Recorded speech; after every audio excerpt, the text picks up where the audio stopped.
the the established media have successfully hidden from most people the fact that over the last 6 weeks, American military forces have been building up, not just in Germany, but in many of what we would call the Low Countries, moving upwards through. You asked where they are. The military armor, the American armor, has moved up to the border with Russia, but it is also in a number of German towns. So it is not a defensive posture, it is an aggressive posture. Now that's the key point. Over the last 3 weeks in Great Britain, the number of British and American transport aircraft, the amount of their journeys to and from Europe has been incredible, and they have been seen coming back empty. Now, we haven't got any pictures of them going out, but I personally have seen them arriving empty. So basically, I believe they're taking armor, sending it across to mainland Europe, and then coming back and reloading. So there's been a resupply operation for the last 6 weeks, but the peoples of the world were not told that.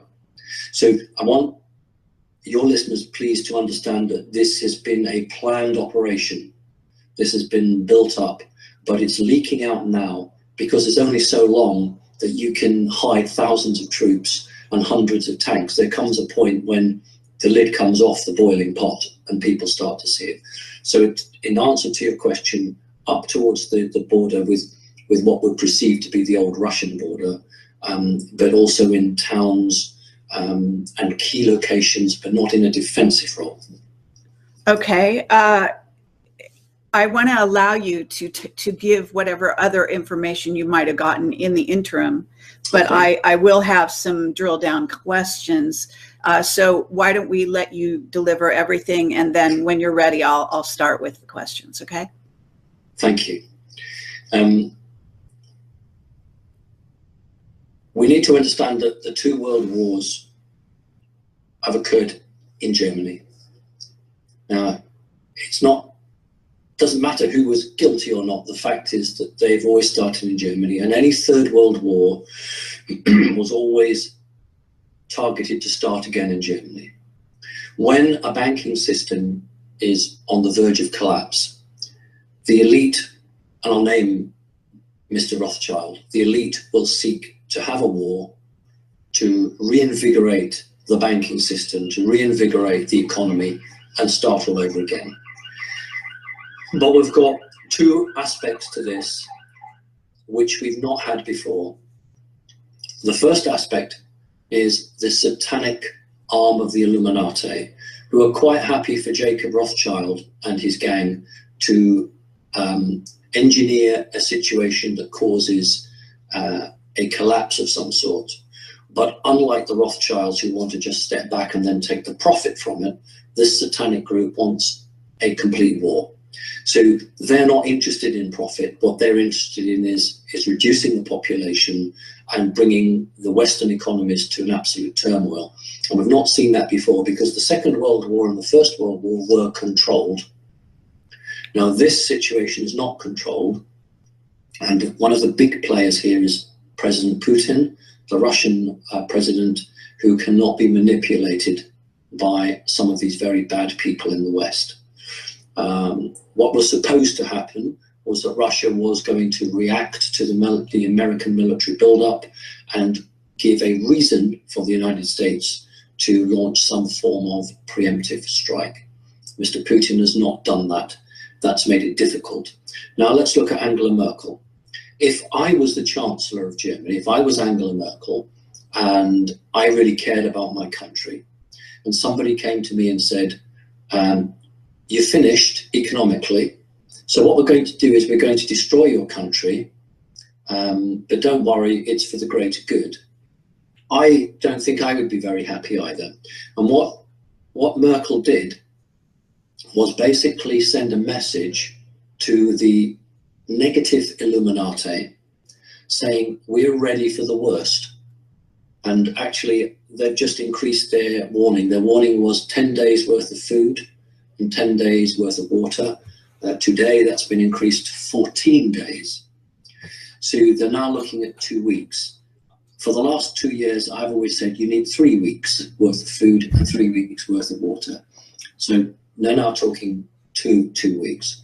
So what they did was they sent a message saying, okay, do your worst. We will bring in a form of conscription. We will increase our army. We will have our petrol, our gas, our food and water supplies at major dumps all over Germany, which they're doing now. We will make our citizens self-sufficient, and we will fight. Now, that was not expected. What they thought was Angela Merkel would just roll over and do what they wanted. Now, that's good for Germany, but it's very bad for the United States of America and for my country, Great Britain. And if you give me the moment, I will explain why that's bad for us, but good for you. We then had other countries following it, as you quite rightly said. People know the country as Czechoslovakia, although really it's called the Czech Republic. They followed suit immediately and said, yes, you've got to put food and water away. But something that's not been reported, the president of Czechoslovakia had a private conversation with his prime minister, and the president of Czechoslovakia asked his prime minister, was it feasible to give every citizen a gun? Wow. Actually asked the prime minister, could we do that? Now, I haven't had an answer whether that, but that was definitely asked. That's how serious it is. Then we had the Finnish government in Finland, who shares a border with Russia, saying same thing, food and water supplies for 10 days. And then we had a general in the Norwegian army suggesting that all Norwegians should be armed. So we have a very big situation occurring in that area because they know that something is happening. And what they think is going to happen is going to be a war. I don't believe there is. But I think that there could have been had we had anybody other than President Putin. What we have got is a huge crash coming, and I'm going to name the banks. Deutsche Bank will be the first to go. Then it's either going to be Citibank in the United States of America or Barclays Bank in Great Britain. But when those three banks go, there will be an economic collapse in the Western world, and there will be no food and water for a period of about 3 weeks. So I think that these major countries bordering Russia are not so concerned about a war. They're more concerned about a deliberate attempt to bring an economy down, and their countries being very weak to protect that. So that's the first thing. The other thing I want to say is for the last 6 weeks, there have been tanks moving through Romania. That's not been widely known, but American tanks have been landing and been put down in places where the media can't find them. They've made their way through Romania to these positions. Don't just think of one place the tanks are coming through. All right, well, let's quickly then move across. Why is this bad for my country and America? Because no matter what the media says, private polling in the United States of America shows Mr. Trump is with 60% of the vote. Privately, Mr. Trump is going to win the election. Now, you know that you have some very outdated machines that count your votes, deliberately so.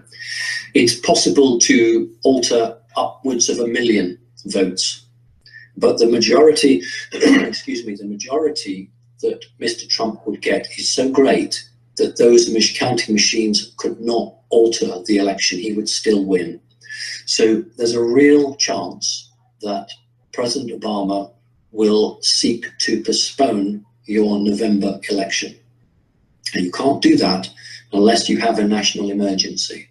When the two towers came down, nobody talked about martial law. They all talked about bombing another country. But if there is another tower or something that happens, the first thing they'll do now is martial law to hold off the presidential election. There are two power factions in America that are key at the moment.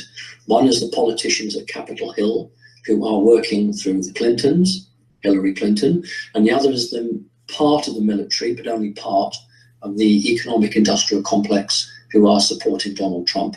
If Donald Trump becomes president, he will wipe away Capitol Hill, and the system that has been there for such a long time. So the politicians in Capitol Hill want to stop Donald Trump at any price. I don't know how many of your viewers have seen the man with the hypodermic needle standing next to Hillary Clinton, trying to keep her awake and on her feet. She does all her campaigning from inside. She can very rarely go out. And some information which perhaps nobody else might have come forward with. Hillary Clinton has been offered a clone double, not a body double, a clone double. She has declined that because she knows that if she allows a clone in, they will terminate her body because they won't need her anymore. She's trapped. I feel very sorry for her, actually. She's fighting an election that she doesn't want. She's completely manipulated, and this could well be the last free election that you have in the States for quite a while. So that's my news. However, I want to finish it by saying this isn't the end of the world. This is not about cataclysm and we're all doomed. This is literally about a phase that we need to go through to come out the other end and be completely reborn. So we don't need fear. We don't need to be scared or concerned in that way. We do need to take precautions. We need to be safe, and we need to realize that the official media will not be telling us the truth. So I say again to everybody, form groups, keep in touch. If you've got a citizen band radio, use that, because they can't jam all of it, and try and keep in touch with everyone and be safe, and hold on to what you believe in. Just because someone says something on the news doesn't mean that's happening. So I don't want to end, Kerry, in its, with my hands waving in the air saying, the end of the world is nigh, because I don't believe that. And I just want that I don't want that message to be the energy message here. It's actually a positive message. You and I and many others know we have to go through some pain to come out the other end.